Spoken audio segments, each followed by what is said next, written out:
What is up, lads? It's the Midnight Kid here, and welcome to the final episode of our PES 2014 Master League Top 25 Young Players to Buy series. Episode number 5. We're down to the top 5. Thanks for all the suggestions and recommendations that you came in with. Some players made the cut, some didn't, but we did have a vote off on the top 5, and I think we have chosen the best of the best for who will be beasts in PES 2014 in Master League. So we're going to kick things off with number 5, of course. It is Christian Eriksen. Really good player. He's playing for Ajax at the moment. A lot of people saying that he could go to a club before the transfer window shuts. Maybe Real Madrid were looking at him, and I think Dortmund were looking at him, as well as Arsenal and United at one stage as well. If he goes, I expect him to be probably 83 or 84, but if he stays at Ajax, he'll probably be around 80 overall, but his potential rating will shoot up into the high 80s, probably low 90s, because he is a beast. Up next is Courteous.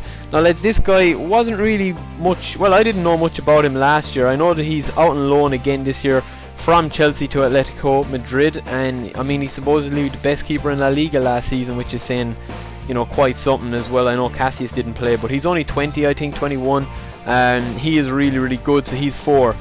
Number 3 was probably the hardest decision to make, because between number 1, 2 and 3, you know, there was no real definitive winner of it. I suppose it went down. It was a split decision for the 3, but we chose Coutinho, the Liverpool maestro. He is an absolute beast in PES 2013. I expect him to be really good in PES 2014, especially in Master League. He'll probably be handy enough to buy as well. Hopefully he will be probably a little bit harder to buy than number 2, but number 2 is the main man himself, Munayin.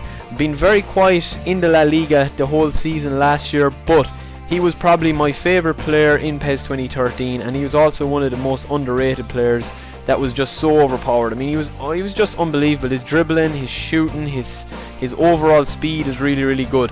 So coming in at number 1, lads, and this is quite exciting, we had to choose the big beast himself, the tank, Lukaku. So he's back at Chelsea this season, had an excellent season last year with West Brom. He is our number 1 pick. He had the majority of the votes, and I think he's probably the best decision. He'll probably be shooting up to about an 83 or 4 based on the season that he had, and he was just with the new physicality, the new heart, the new everything. I think the game will suit him the best. So lads, those are our top 5. As I said, we did miss out on some high profile guys, and let us know in the comments below if you disagree or agree with our choices. Head on over to PESUniverse as well to get in touch in the forums to talk about it, and I will talk to you later. Peace.